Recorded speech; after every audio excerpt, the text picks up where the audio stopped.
Hello, everyone. This is Tammy Morrison, and I am live. Thank you for joining me. This is always an amazing time. This is a pop up for me for Sunday service with the Morrisons because typically my husband and I do it together, but today he had to work, and yesterday he had to work 16 hours, so I didn't even bother to even remind him that we need to do Sunday service because when you work like that you need rest, and so that's what he did. And so today I am doing Sunday service, and what I'm going to do is I'm going to talk about who I am, where I come from, and why I do what I do. So my name is Tammy Yancey Morrison, and I am a wife, a mother, and a grandmother of an amazing 12-year-old little boy. Hey princess, thank you for joining me. But I am on here just really wanting to share a piece of my heart with you guys. And so one of the things, I came from a background of religion. And so my grandmother was a pastor, preacher, teacher, evangelist, prophetess type, is what I call her. I call her a pastor extraordinaire because she was just amazing. And so she was my person. And so she imparted so many different things into me. And one of them was energy healing, which at the time, I don't think she realized that that's what that was. I don't think she realized. I just think she knew that it was healing. And I come from 4 generations of healers that I know of. Now, there may be more in my history, but as you probably can understand, there's a lot of our history as being Black Americans that we don't have access to. And a lot of my history was destroyed in a fire because a lot of those records were kept in the church in South Carolina, which is where a lot of my family is from on my mom's side. And so a lot of the records were in this church that got burned up mysteriously. So a lot of our records were destroyed. And then if we didn't have people that we could talk to, like ancestors and stuff like that, were in their minds that could give us, proper information and stuff. And I actually got a lot of it from my grandmother, which was amazing because I was one of the only ones out of all of my probably about 30 first cousins that I have that got this information. But because I lived with her and I was her person and she took care of me, and she actually also imparted into me so much wisdom that she had. And so she was a missionary mother in the Pentecostal church that we belonged to when I was a child. And so then after that, she said that God called her to pastor. And so she talked to her pastor, her bishop, about it and everything. And the bylaws of that particular church, that particular, I'm going to call it cult, but that particular cult um, said that women could not be pastors. And and the thing is she was a missionary mother, which was about the highest thing a woman could be in that particular denomination. And they would give them about 5 or 10 minutes to speak before the pastor or the bishop or the preacher, whoever came forth. And so she knew that God had called her not only to pastor, but to be a shepherd of people. And so she set out to start her own church. And this was in the 70s, y'all. This was in the 70s. I remember because I was a little bitty thing. And so she started her own church. She got everything that she needed. She found a building and all that stuff. And she actually um, did what she needed to do in order to, handle the things that she needed to handle. But when I think about it, she was my first energy worker because she knew how to find spaces on your hand and on your feet that would help different things. Like there was a place on your feet that she could rub that would get rid of headaches or backaches or different types of pain. And so this was what I grew up watching, and this is what I grew up seeing. Now, did I realize that that was going to be something that I was going to do? No, I did not realize that. That was not something that I realized.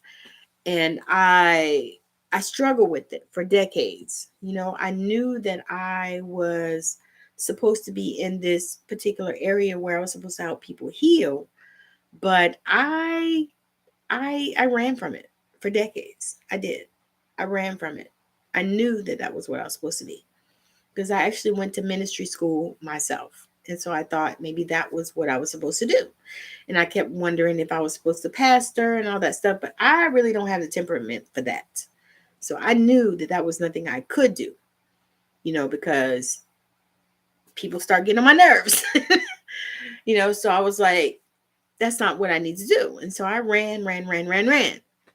And so when energy found me, Reiki found me, and I started really diving deep into that. And I had an amazing mentor who was a naturopath that was awesome. And he helped me and showed me how to work with energy as well as the Bach flower remedies, because he was really deep in that.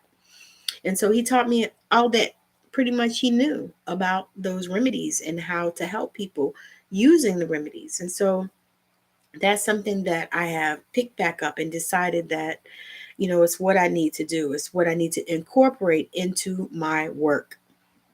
So, because the Bach flower remedies are remedies that are used to help you with the emotional components of disease and all the things that you deal with disease.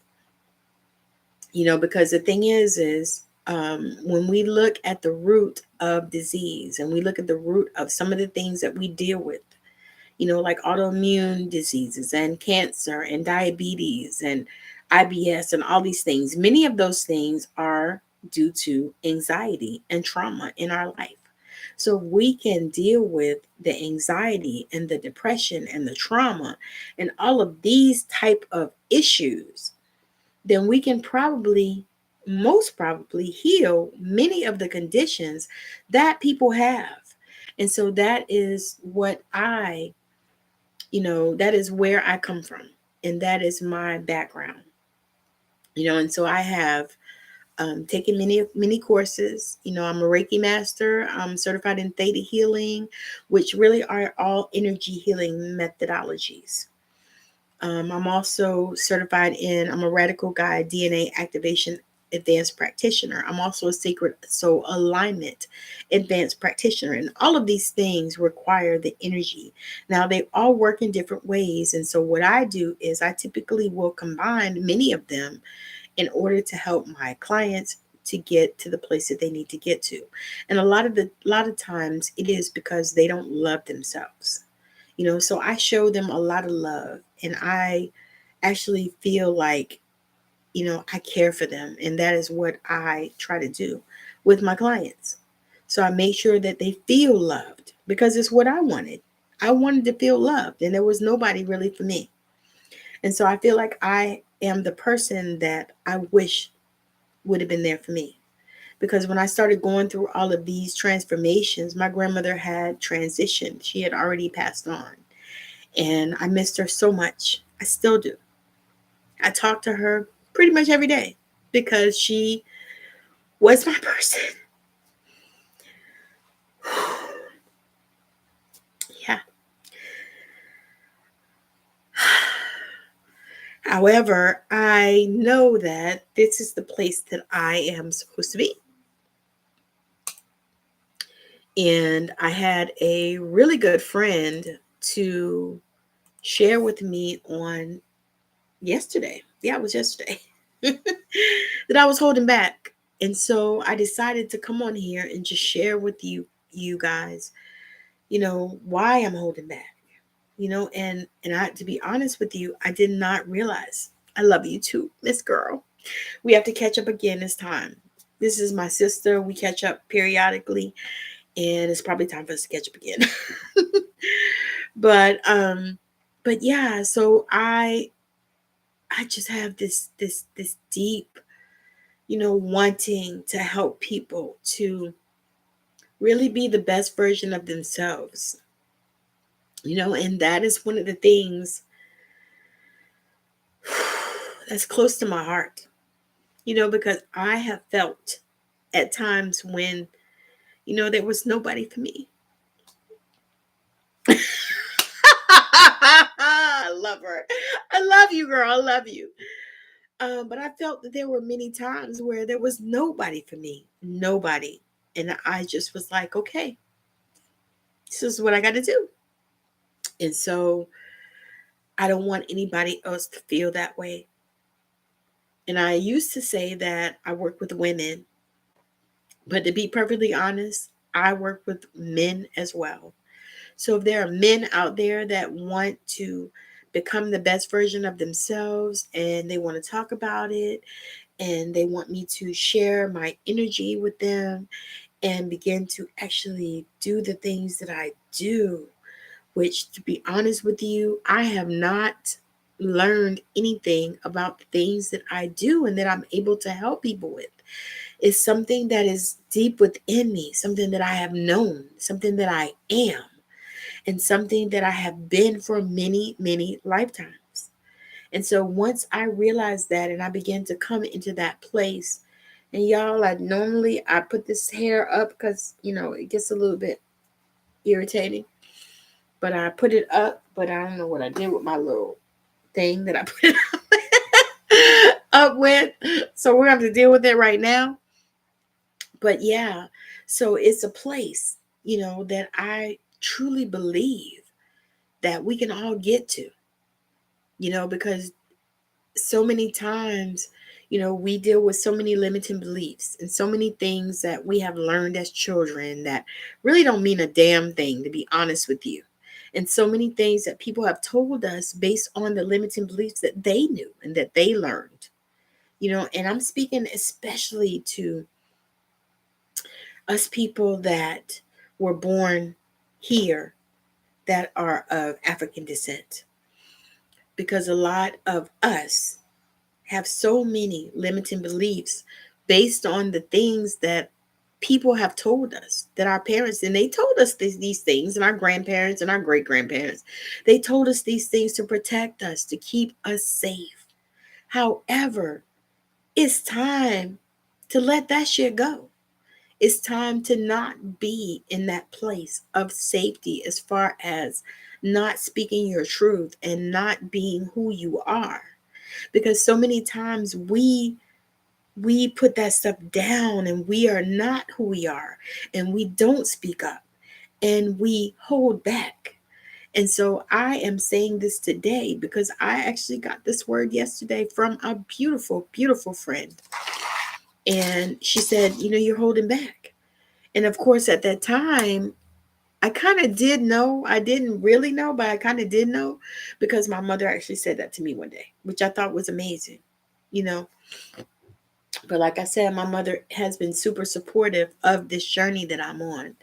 And I'm super grateful for her, but she shared that with me one day and I knew that. And I thought I was working on it until this friend actually shared the same thing. And I was like, oh my God, my mama just said that, so I am from this day forward, not holding back, and I know I've held back as a result of fear, because I was scared of what people would say and, what people would write, because people have commented ugly things to me, like, you need Jesus. And I thought, I got Jesus.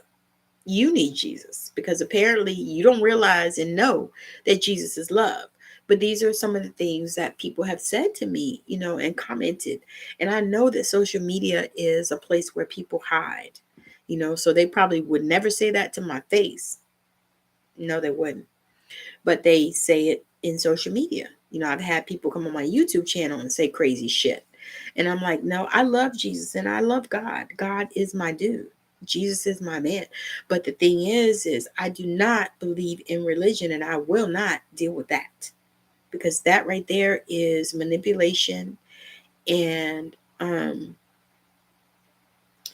truly, I believe that it was created, a lot of it was created, especially for African Americans, to keep us down and keep us in our place and keep us from speaking our truth and keep us from being who we are. So I have decided that that is no more for me. because I am who I am and I'm speaking my truth, and I don't care who agrees with it and who likes it or who doesn't. And you can come on here and say all kind of stupid stuff if you want to, but be prepared, for what I'm going to tell you in response. Be prepared. Be prepared. That's what I'm saying. Because regardless of what you think of me, I am a child of God. I am. Like I said, I'm not doing any sort of religion, but I believe in God. I believe in Christ. I believe in our Christ consciousness. I believe. I'm a believer. As people would say, are you a believer? I'm a believer. I am. However, I'm not messing with your church. I ain't fooling with none of that. It's all good. Whatever you decide, but that's who I am. And so I'm a spiritual teacher and a mentor and an intuitive healer. And I love to work with people, and I would love to work with some men, but I've always worked with women. Actually, I've only always had women as my clients, but I would love to work with men, because I believe that men are undervalued, and they're in the spiritual industry, they're forgotten about, and so many times we don't talk to the men, we don't talk about the men, and everybody is talking about, oh, I work with women. And my thing is, I don't really care about that because I love men. And I feel like sometimes they need some help too. And a lot of times they don't know how to ask for it, because they're expected to be a certain place. They're expected to be, I'm a man, that kind of thing. And, masculinity and all of this kind of stuff, and the patriarchy and all of that.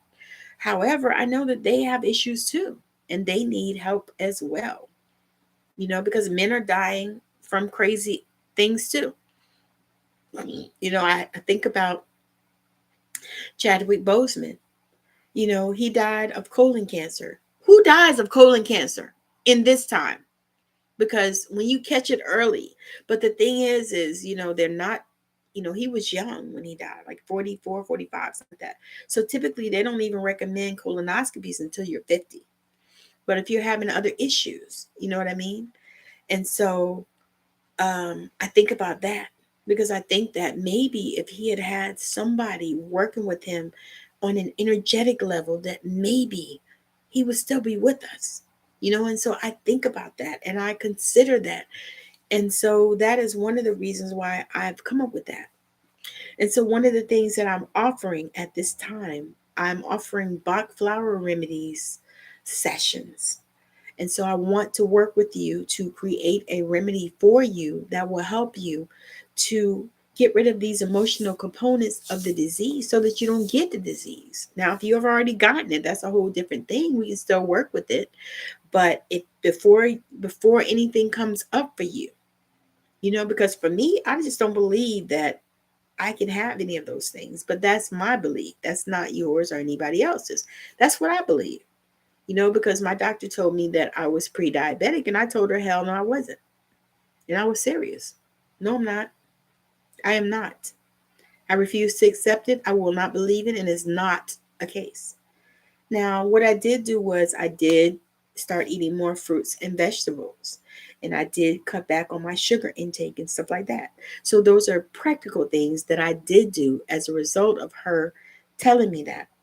However, I still do not accept that. I don't believe it. Well, one thing about it is because the numbers, they went so far down on the numbers that almost freaking everybody is probably pre-diabetic according to them.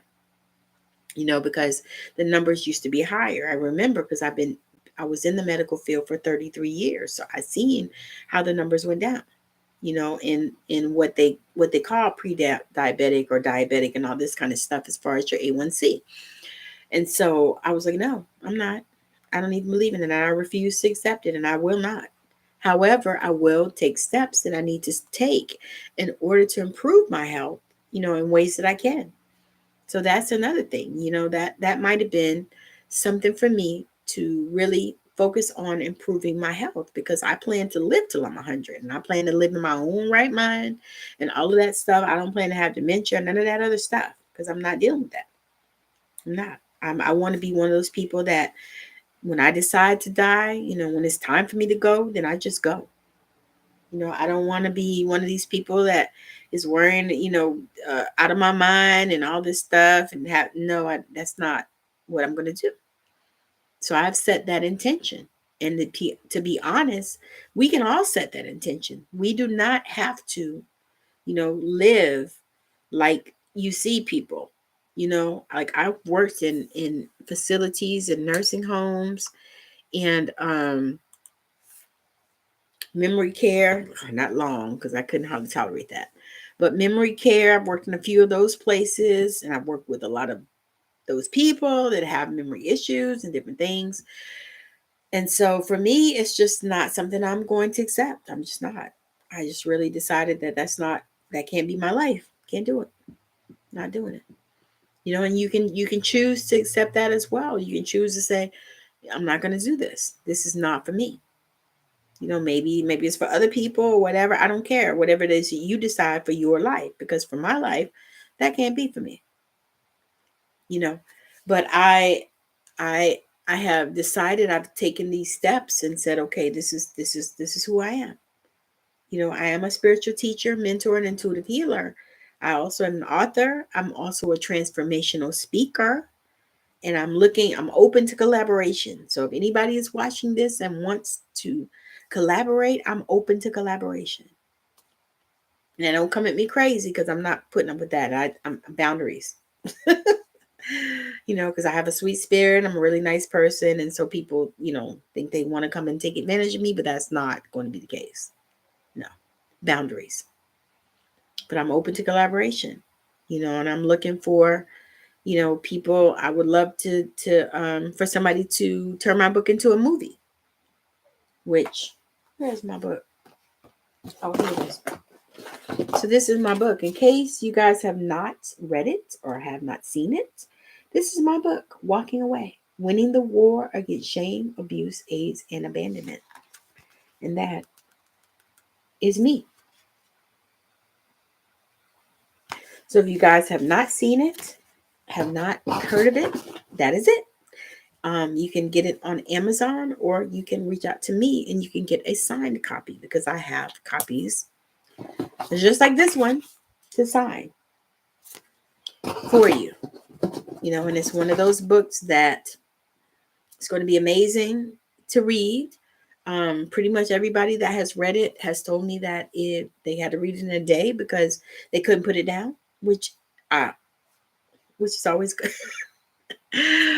But I channeled that book, so that's how that went. But yeah, so I'm just so grateful, and I have a program coming up called Preparing for Your Crown. And how I got that is I got inspired by Queen Charlotte of Bridgerton series on Netflix. So I have to say that. But Queen Charlotte, the Bridgerton series on Netflix, it was amazing. And there were so many lessons in that show. So many lessons. And so I started taking notice of the different lessons in that show, because it was just so profound how this young girl, she was 17 years old, the queen, knew who she was. She knew who she was, and she knew who she was becoming, because she had to become the queen. She had to marry the king. And so many things in that show. Oh my God. So I am breaking that down, the lessons learned from Queen Charlotte, in a series that I'm doing on Tuesdays. I think it's 5 p.m. Pacific time that I'm doing it on Tuesdays. And I'm talking about the lessons learned from Queen Charlotte from the Bridgerton series. Now, I didn't go into the history, the real history and all that stuff. I don't care about that. I just watched the series, and I got lessons from that to help us so that we can prepare for our crown. And so this is a program that I have that is starting in July, probably toward the end of July. We're going to start it. I'll do a start date soon. but we're going to do it toward the end of July. It's going to be 6 weeks program, and it's called Preparing for Your Crown. And so we're going to really dive deep into who you are. So I'm going to help you to discover that, because many times people don't know who they are. They don't know who they are, and they don't know what they want. And so typically they know who they don't want to be, and then they know what they don't want. But a lot of times they haven't taken time to discover what it is that they want. So we're going to talk about that, and we're going to dive deep into that. And then we're going to talk about our spiritual gifts, and the spiritual gifts that we have that are natural to us, the spiritual gifts that we have that we need to cultivate and develop, because we can do that. So people think that, you're born with a certain spiritual gift and that's the only one you got. But no, we were born with all of them. But it's cultivating them that is going to take a minute, take a little bit of time and attention. Let's say attention and time. So as you begin to develop those things, and then you begin to embody who you are, sacred archetypes, different things. There's high priestess, there's mother, there's all kinds of different archetypes. I think there's something like 175 of them or something like that. Now, we are not going to talk about all of those, but we will talk about some. And then we're going to activate your DNA, because after all, I am a Radical Guide DNA Activation Advanced Practitioner. So we're going to activate your DNA, and we're going to do healing in each and every single session that we do. So it'll be 6 weeks. And so each and every session, we're going to do a meditation journey. So that is something that is coming up, and I'm so super excited about it. So if that is something that you are looking for, or something that tickles your fancy and you're ready to join, make sure that you send me a DM or comment below, and I will reach out to you. However you want to do it, but just begin to look forward to that. And also join me on Tuesdays to talk about lessons learned from Queen Charlotte of the Bridgerton series. So I'll be doing that on Tuesdays. And then Thursdays, I do healing chats. And I do them in the same places I am now: Facebook, YouTube, and TikTok. So if you're on TikTok and you like TikTok, go on TikTok. You're on YouTube and you like YouTube, go on YouTube. If you're loving Facebook, then find me here. But if you're on TikTok, then you want to go back and watch it again, then you'll need to go to Facebook or YouTube. Because I don't think TikTok gives you the option to rewatch unless I try to figure out how to download it. But anyway, so those are places that I am live and the times that I'm live. Typically, I'm live for Sunday service with the Morrisons, and that usually is today. But Mr. Morrison had to go to work, so I am here alone doing Sunday service. So that is okay too. And then I just did Talking Shit with Tammy T and Coach LT. We just did that about an hour or two ago. So that's on my page if you want to watch that as well. We really get on there, and we are real raw and vulnerable about our journeys, into entrepreneurship, into writing books, all kinds of things, because she's a book coach and I am a spiritual teacher, mentor, and intuitive healer. So we get to conversate about all kinds of things, and we usually end it with an affirmation. So if you want to go check that out, that would be amazing. Again, we are open to collaboration, because we would love to have a show, somebody to pick us up for a show. That would be amazing. So I'm putting that out there if you know anybody. And I'm looking for somebody to turn my book into a movie. So Tyler Perry, if you are watching, Ava DuVernay, if you are watching, Oprah, if you are watching, I would love to turn Walking Away, Winning the War Against, what is it? Shame, abuse, AIDS, and abandonment. I would love to turn that into a movie, because I know it can be a really good movie. So anyway, thank you for joining me. And if you are interested in having a healing session with me, especially the Bach flower ones, those are like super, super cheap. Those are super, super cheap. They're way cheaper than my other sessions. Just because I want to see how they go. And, it's in the beta. So it's like the first time I've done it. And I want to understand. And, it's really that kind of thing. So if that's something that you're interested in, and what will happen is, if you are in the United States, because I cannot do it overseas because the shipping is just way, way ridiculous. But in the States, we will do a consultation and see what it is that you are needing. And I will create the remedies and actually send them in the mail to you. So if that is something that you are looking for, because these are going to help with the emotional components. Now, one thing about the remedies is they are not like pharmaceuticals. So you don't take, how if you take one ibuprofen and it doesn't work, then you take two. Well, that's not how that works. It don't work like that. You just keep doing what you're doing. You take so many drops 4 times a day, and you just keep doing it, and you just allow and wait and see how, you change and you shift. And I'm telling you, it's a real thing, because I have used them many times. Actually, that was how I started. I got subscribed some, and he gave me some of those remedies. And actually, did I even buy him? I don't even think I bought him. I think he just blessed me, because at the time I wasn't working and I was stressed the hell out because I wasn't working. And so I think he just gave them to me, and they helped so much that I wanted to learn, and I wanted to know, how I could help other people the way that I have been helped. So again, thank you so much for hanging out with me. I'm going to get off here because I've been on here for a half hour and it is getting late and I'm tired. And I'm going to go to sleep. But it's just great to be on here, talking to all you guys. And again, if something that you have heard has been a blessing to you, just understand and know that love is the principal thing. Love is the principal thing. All right. So thank you so much for joining me. Bye now.